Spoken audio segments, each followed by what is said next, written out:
Bonsoir mesdames, mesdemoiselles et messieurs, bienvenue à ce journal dont voici les principaux titres.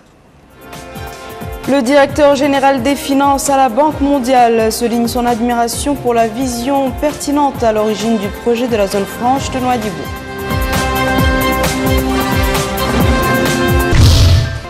Démarrage du concours Ramadan organisé par le département des affaires islamiques concomitamment avec le mois béni.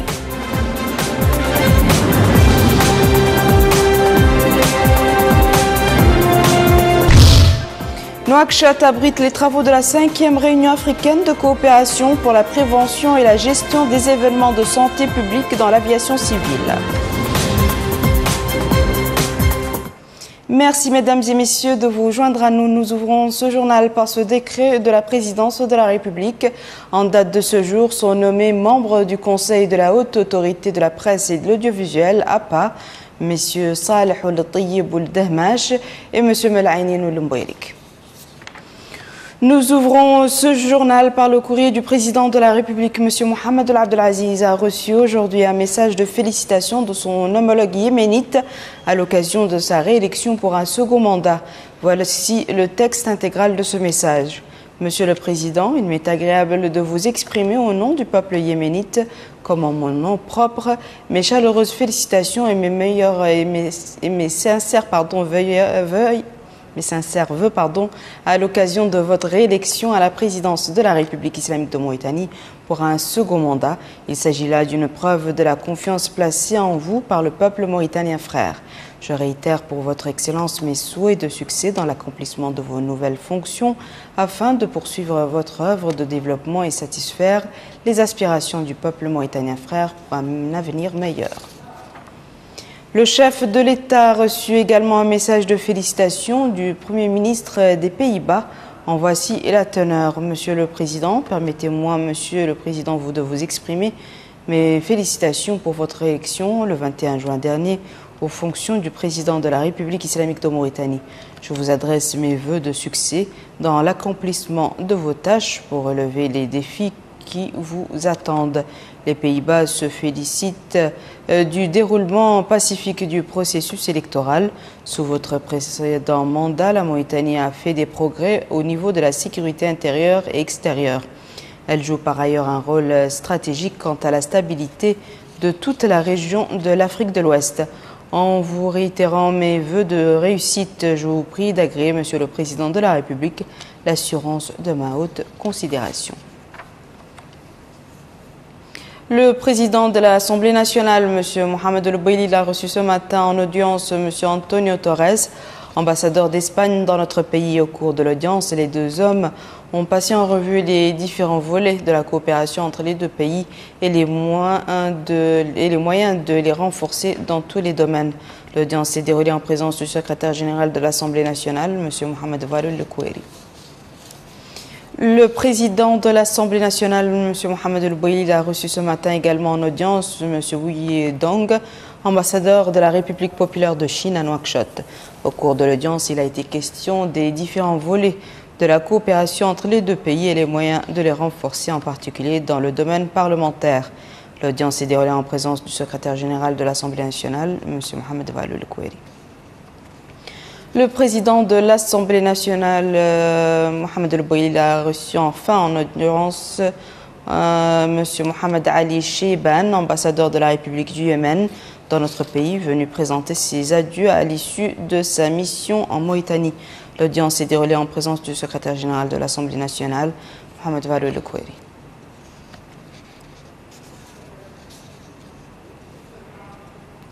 Le directeur général chargé des finances du groupe de la Banque mondiale a effectué ce matin une visite dans notre capitale économique à l'effet de s'enquérir sur le terrain des projets de développement mis en œuvre dans cette ville. Le responsable de la Banque mondiale a souligné à cette occasion que son institution est prête à accompagner notre pays dans le renforcement des projets de la zone franche de Nouadhibou et exprimer son admiration pour la vision pertinente qui a permis de concevoir un tel projet.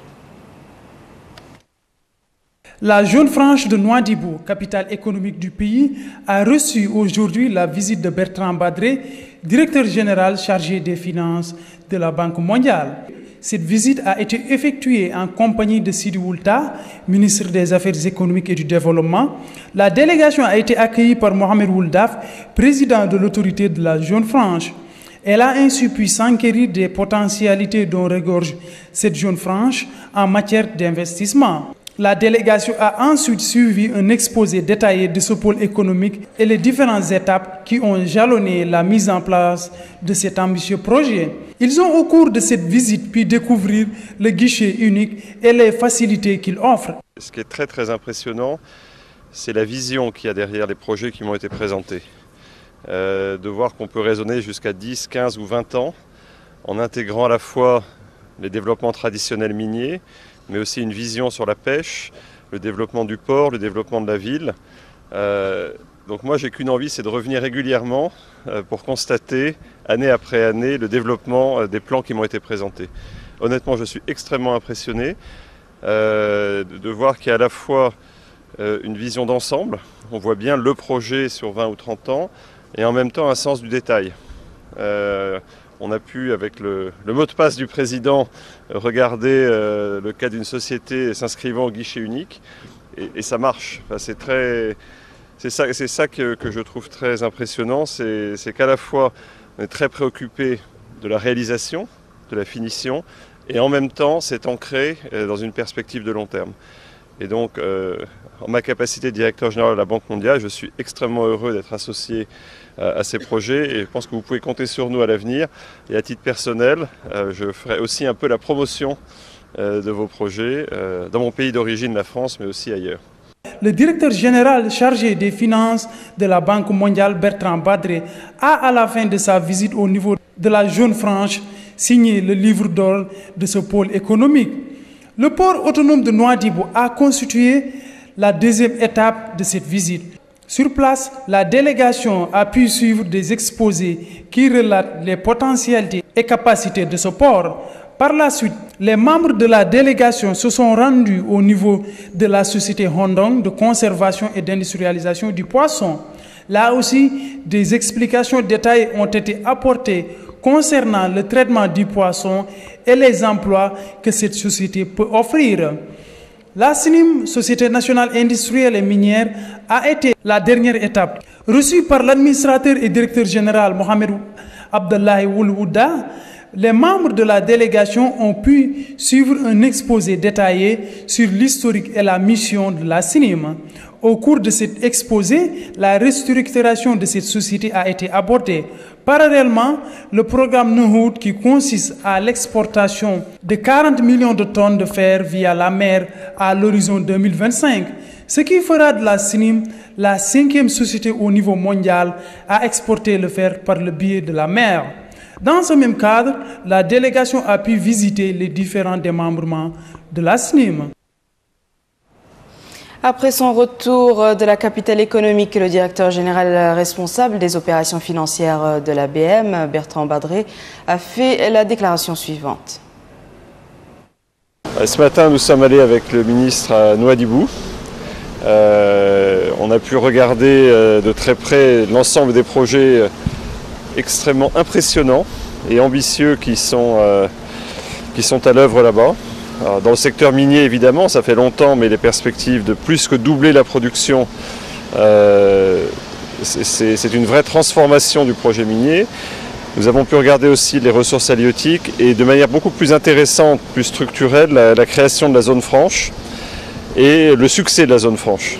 En un peu plus d'un an, je crois qu'il y a plus de maintenant de 100 entreprises qui se sont enregistrées, avec déjà des très beaux investissements internationaux. Donc là aussi, c'est extrêmement prometteur. On me rappelait ce matin, en visitant la SNIM, que c'est la SNIM qui a bénéficié d'un des premiers prêts de la Banque mondiale il y a presque 60 ans.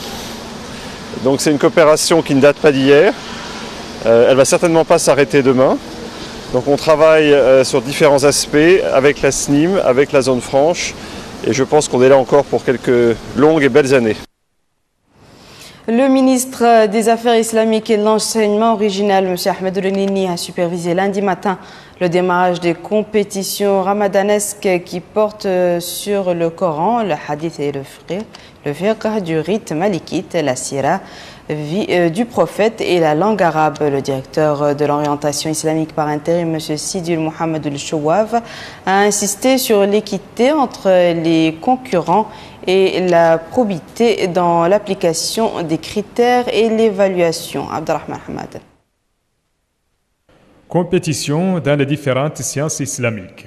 Une tradition que le département des affaires islamiques et de l'enseignement originel a pris l'habitude de l'organiser au cours du mois béni du Ramadan.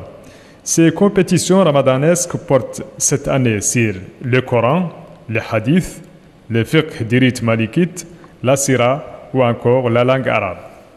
Dans un mot prononcé pour la circonstance, le directeur de l'orientation islamique par intérim, M. Sidi Mohamed El-Chouav, a insisté sur l'équité entre les concurrents et la probité dans l'application des critères et l'évaluation. Le directeur de l'orientation par intérim, qui s'est exprimé devant le jury de ces compétitions, a souligné que la supervision directe par le ministre de ces compétitions illustre l'intérêt qu'il accorde à la promotion du secteur, conformément aux orientations du président de la République, M. Mohamed Ould Abdelaziz, passant en revue les réalisations accomplies récemment au niveau du secteur.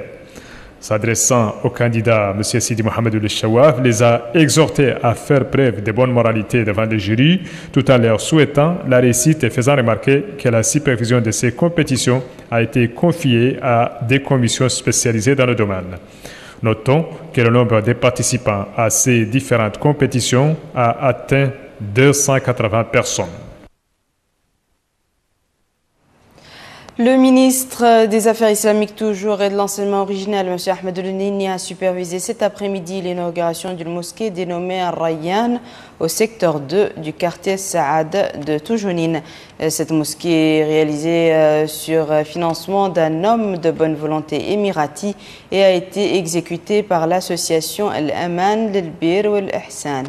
Le directeur des mosquées au ministère, M. Sidi Mohamed El-Béchir, a évoqué la place qu'occupent les mosquées et leur rapporte notamment que ce secteur a connu récemment une constante amélioration. Quant à l'imam de la mosquée El-Mamoun Ould-Cheikh, il a souligné l'importance des mosquées en islam et à la nécessité de les organiser pour en faire de véritables centres d'enseignement et de prêche sur la voie du salut. Démarrage aujourd'hui à Nouakchott des travaux de la 5e réunion africaine de coopération pour la prévention et la gestion des événements de santé publique dans le secteur de l'aviation civile. Plus de précisions avec Bakabay là-bas. Le transport aérien est un important facteur de dissémination initiale des épidémies. De plus, de tels fléaux perturbent gravement l'aviation civile, tout comme l'économie des États et les entreprises dépendantes de l'aviation. Voilà la problématique débattue lors de cette réunion, au cours de laquelle le ministre de l'Équipement et des Transports, M. Yahya Ould Hademin, a mis en exergue la forte volonté politique de l'État mauritanien dans la mise en œuvre du principe « mieux vaut prévenir que guérir » en matière de sécurité.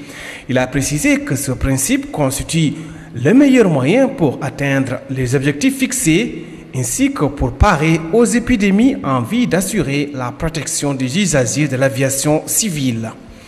De son côté, le directeur général de l'Agence nationale de l'aviation civile, M. Aboubakr Siddiq Ould Mohamed Hassan, il s'est félicité du choix de la Mauritanie cette année pour abriter les assises de cette réunion sous-régionale au moment où se répand l'épidémie d'Ebola en Afrique de l'Ouest, précisant que ce virus suscite des inquiétudes pour les États de la sous-région. Une telle épidémie constitue aussi une source de préoccupation pour l'OMS. Les personnes, les marchandises, les idées circulent à la vitesse du son, portées par le développement extraordinaire des moyens de communication.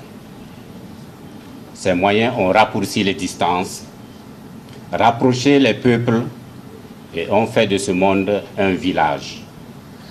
Cela est une bonne chose. Cependant, comme toute bonne chose, cette situation présente aussi des inconvénients. Elle multiplie les risques de propagation des maladies, des plus banales aux plus dangereuses. Ainsi, le monde entier est en danger quand un problème de santé apparaît au petit bout de notre planète, comme la maladie à virus Ebola en Afrique de l'Ouest, le syndrome respiratoire du Moyen-Orient dû au coronavirus et les grippes sévères qui apparaissent ça et là. Aujourd'hui, plus que le passé, les États d'Afrique de l'Ouest doivent agir efficacement pour maîtriser cette épidémie, tout en garantissant la marche de cette sous-région vers la prospérité. Nous clôturons ce journal par l'actualité internationale en bref et en images avec Abdullah Damaba. L'armée israélienne poursuit son offensive contre les habitants de Gaza. Ces attaques ont causé des dégâts matériels et humains. 4 Palestiniens ont succombé à leurs blessures à Khan Younes selon une source hospitalière. Plus de 170 Palestiniens ont perdu la vie au 7e jour de l'offensive militaire israélienne. Les pourparlers initiés jusque-là n'ont encore donné aucun résultat probant. Plus de 17 000 Gazaouis ont quitté la frontière nord que Gaza partage avec Israël pour se mettre à l'abri en perspective d'une attaque terrestre. Au moment où la Ligue arabe a fait une demande de protection internationale pour la Palestine, l'Arabie saoudite a fait un don d'urgence de 40 millions d'euros au peuple palestinien. Des forces militaires de 7 pays ont pris part à la célébration de la journée de la Bassie au niveau des Champs-Élysées à Paris. Une vingtaine de pays africains ont été invités à cette cérémonie. Elle marque ainsi l'harmonie entre les différents pays dont les forces armées ont pris part à la Première Guerre mondiale. Une attaque contre une ville frontalière en Ukraine de l'Est a fait 1 mort et 2 blessés. Cette attaque contre une ville russe est perçue par Moscou comme un acte d'agression alors que le pouvoir ukrainien à Kiev s'en lave les mains. Kiev indexe ainsi les insurgés pro-russes qui chercheraient à envenimer la situation. L'Allemagne a remporté pour la 4e fois la Coupe du Monde. Les supporters de la Nationalmannschaft ont célébré cette victoire comme il se doit. Ce fan exprime sa joie et il se dit ravi de voir l'Allemagne remporter cette Coupe du Monde. En Allemagne, les supporters ont suivi la rencontre devant un écran géant à Berlin. C'est au moment des prolongations que Mario Götze a mis fin aux espoirs des Argentins. Les fans de l'Albiceleste n'en revenaient pas. C'est ce que ces supporters expriment. Ils s'étaient préparés, dit-il, pour faire la fête, mais au finish, tel n'est pas le cas. Quant à celle-là, elle dit toute sa satisfaction et félicite les joueurs argentins. Le ballon d'or de la méga-star Lionel Messi pourrait constituer un motif de consolation pour les bleus et blancs de l'Argentine. Voici, mesdames et messieurs, à présent le rappel des titres. Le directeur général des finances à la Banque mondiale souligne son admiration pour la vision pertinente à l'origine du projet de la zone franche de Nouadhibou.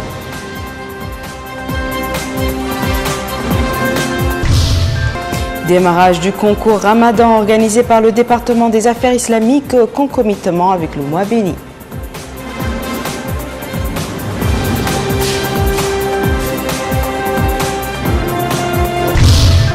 Nouakchott abrite les travaux de la 5e réunion africaine de coopération pour la prévention et la gestion des événements de santé publique dans l'aviation civile. C'est la fin de ce journal, mesdames et messieurs. Merci à vous de nous avoir suivis. Merci de votre fidélité.